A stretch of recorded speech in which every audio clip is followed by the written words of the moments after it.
करे वाला वो निराश ना होई।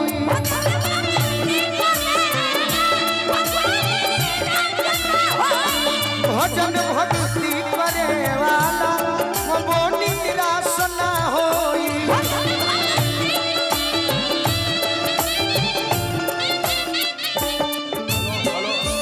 हाँ एक निवेदन, एक मिनट, एक निवेदन है। अभिषेक भैया के बैठेगा बोलो भैया, बोलो भैया, एक मिनट।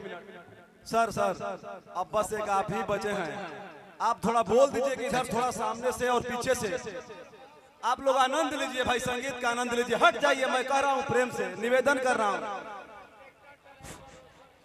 देखिए सभी लोग इसी गांव के हैं और सभी के घरों की मां बहन आई हैं। आप लोग से विनम्र निवेदन कर रहा हूं, इतनी बड़ी भीड़ को एक एक जन को बैठाया नहीं जा सकता, समझाया नहीं जा सकता। तो आपसे विनम्र निवेदन है, जहां पे महिलाएं खड़ी हैं उससे दूर हो जाएं।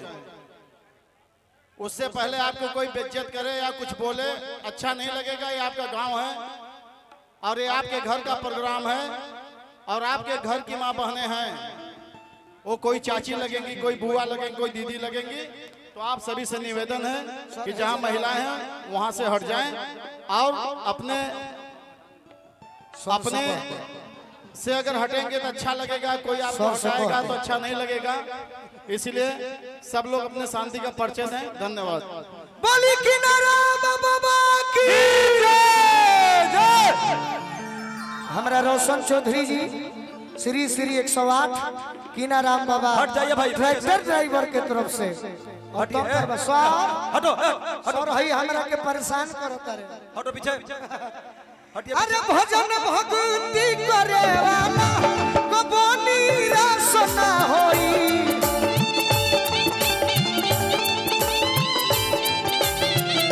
भजन भक्ति करे वाला कबो निराश ना होई। भजन भक्ति करे वाला कबो निराश ना होई। विश्वास नहीं खे गोलू राजा के हो गई। तू जाके देखो दर पर फेल अरदास ना होई।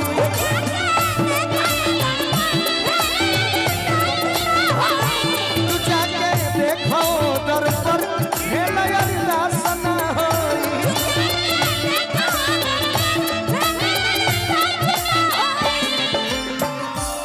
एक आदमी हमारे भाई पियरो जहाँ हमारे गांव बा भोजपुर जिला में सिमराव से आशीर्वाद देनी हम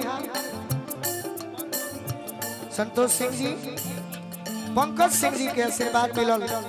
भैया के बार बार प्रणाम करो। अच्छा पंकज भैया यहाँ के हैं। एक आदमी आऊ रहले हो सानू जी, सनी भैया के नहीं। ठीक बा, कोई बात ना। भजन के मकसद कतना बा हमनी के सुनले बानी जा, पढ़ले बानी जा। रहे एगो जात के मिलनी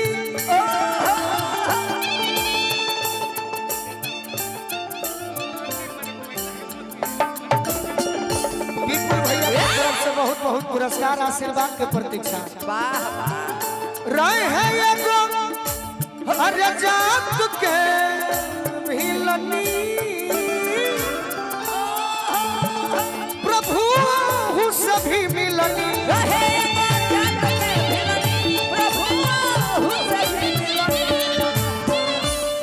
कमल राम जी प्रत्येक सोमवारी के जल ढारे ने हमरा के हई हवा मिठाई कहलन हो। हवा मिठाई दले बनी। चलो गाड़ी में काम करी। रहे एगो जात के मिलनी प्रभु सभी मिलनी। रहे एगो जात के मिलनी प्रभु सभी मिलनी। बैरिया अरे बैरिया ऐसन खइले। बैरिया बैरिया ऐसन खइले। बैरिया ऐसन ऊ खैले अरे खैले केहू खास ना हो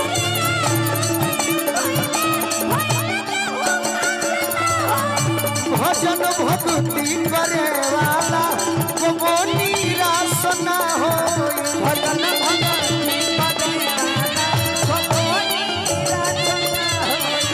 भैया हमारा भीम शाह जी आशीर्वाद देनी आशीर्वाद के प्रतीक्षा बा देखी प्रहलाद के भक्ति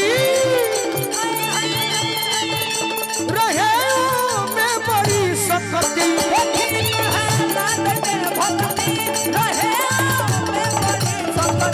देखी प्रहलाद के भक्ति रहे में बड़ी शक्ति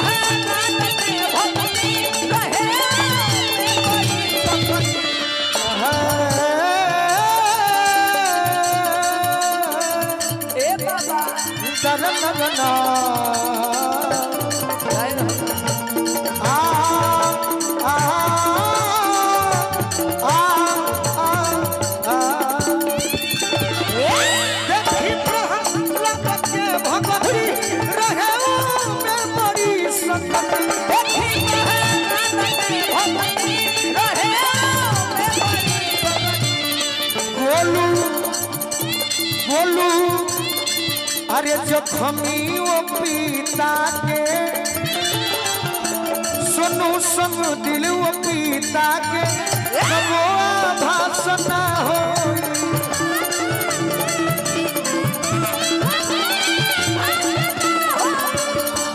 भैया हमारा अजय सिंह जी भाठा मालिक आशीर्वाद देनी बार बार प्रणाम करो आशीर्वाद के प्रतीक्षा बा आज भजन गावे आई बनी जा गजेंद्र भाई तोहरों के धन्यवाद कि हमरा के ऐसा मौका दिहलो बड़ी सम्मान मिलल यही से हम कही के बैठो जवन बाजा हरि के भजनिया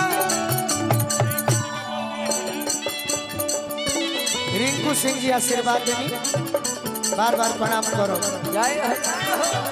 बजरंगी भैया के पाहुन बनी जौन भुजिया गाँव में मिलो रहे जवन माजा हरि के भजनिया माजा कोनो दुनिया में ना बा जवन माजा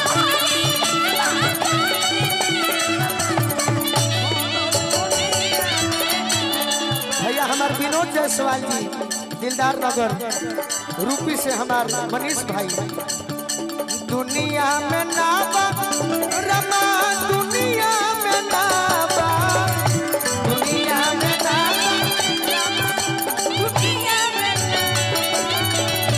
दुनिया में ना बा रमा दुनिया में ना बा दुनिया में ना दुनिया में जवन माजा राम के भजनिया उमाजा कोनो दुनिया में ना बा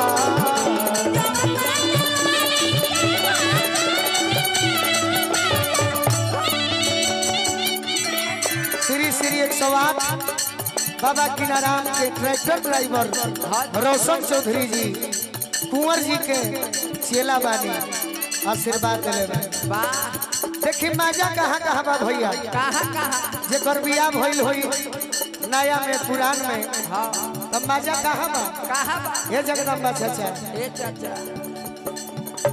माजा सोर हुआ न समधी अरे माजा ससुरारी में माजा बा मजाक में तो माजा बाते यारी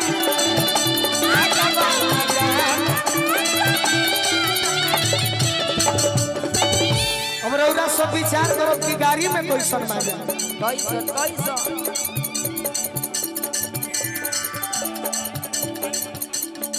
पंकज सिंह जी के चाचा बानी रविकांत सिंह जी गाड़ी के चाबी दे दी गाड़ी में पानी के बोतल बा मैं कलाकार बिना पियले मरो करे मजा सोर हुआ न समधी मजा ससुरारी में मजा बा मजाक में तो मजा बाटेगा।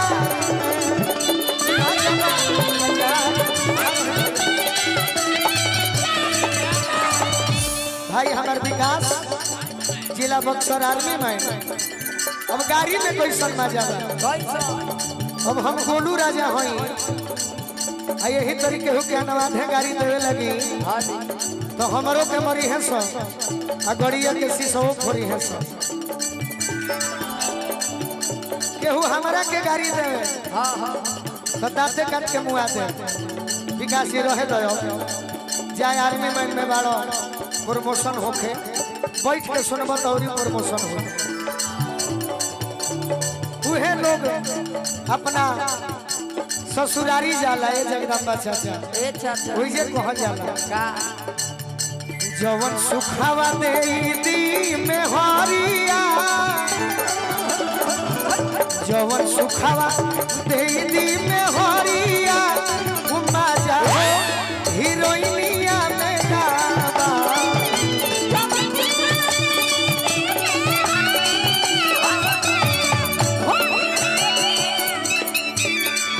जाते जाते गीत संगीत में गलती भोला हर जगह हो जाला आजो भइल बा। लेकिन एक बार किनाराम बाबा के नाम पर सबकर हाथ उठ जाए तो हमारा बड़ी अच्छा लगी। भाई बहन तनी रौरो सब उठा दी। एक लाइन हमारा संगे बोली किनाराम बाबा की जय प्रेमवा से बोलो ये जवाना।